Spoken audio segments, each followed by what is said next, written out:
Welcome back to the story of the queen who catfished her own husband.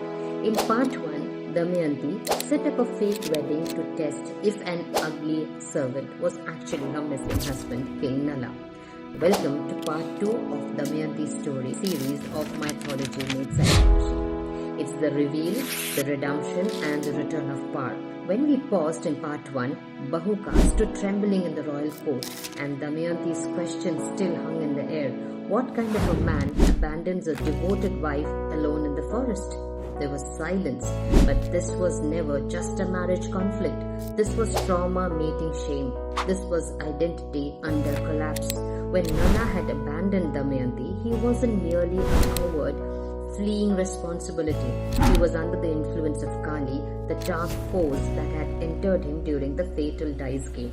Addiction, obsession and compulsion. And in modern terms, we call it cognitive hijacking. After leaving Damayanti, Nala wandered in torment until he saved a serpent named Karkotaka from a forest fire. And here's where mythology becomes psychological metaphor. The serpent bit him, but it wasn't punishment. It transformed him, shrinking his body, darkening his skin and disfiguring him, turning the handsome king into the unattractive charioteer Bahuka. Why?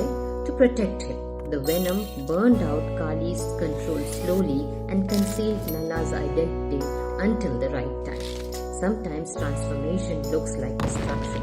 Sometimes disfigurement is detox. Now came the second psychological test. Back in the palace, Damayanti wasn't satisfied with speed alone. She sent her children to play near Bahuka. Children sense truth without ego filters. When Bahuka saw them, his body betrayed him. Tears welled up, his breath shook, his hands trembled in pattern with recognition. Still, he said nothing. So Damayanti escalated. She arranged for him to cook. Food carries memory. Muscle memory is harder to fake than words. The flavors were identical to Nala's. Now she knew, but she needed him to choose the truth. Because identity forced is identity resisted. The confession. Finally, when pressed by her unwavering gaze, Bahuka spoke. He admitted his weakness, his shame, his possession by Kali, and he feared that he had ruined her life. And then the turning point comes. Karkotaka's venom had completed its work. Kali exited his body. The illusion fell. Bahuka transformed back into Nala, radiant, restored, yet humbled. This wasn't just a physical transformation. It was the death of ego.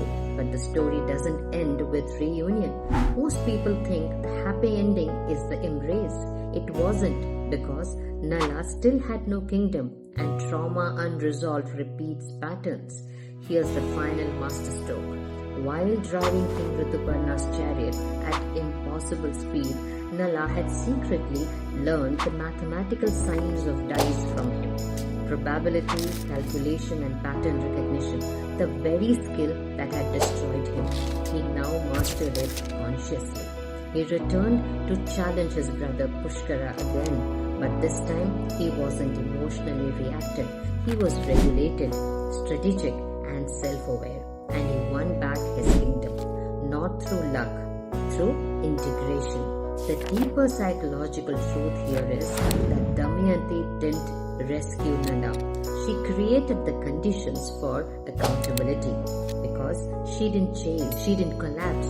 She gathered evidence, designed behavioral experiments which triggered the emotional truth, and waited for his self-disclosure. This is emotional intelligence at royal level. And yet, one question remains.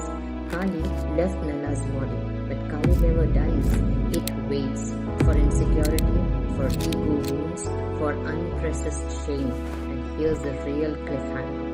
Was Nala permanently transformed, or was this merely a remission? Because mythology doesn't just tell stories. It asks us, if power, addiction and ego tested you again tomorrow, would you pass? Or would Kali find the crack? And that is where the real part 3 begins. Stay with me as I bring you part 3 and show you the real psychological implication. Until then, bye.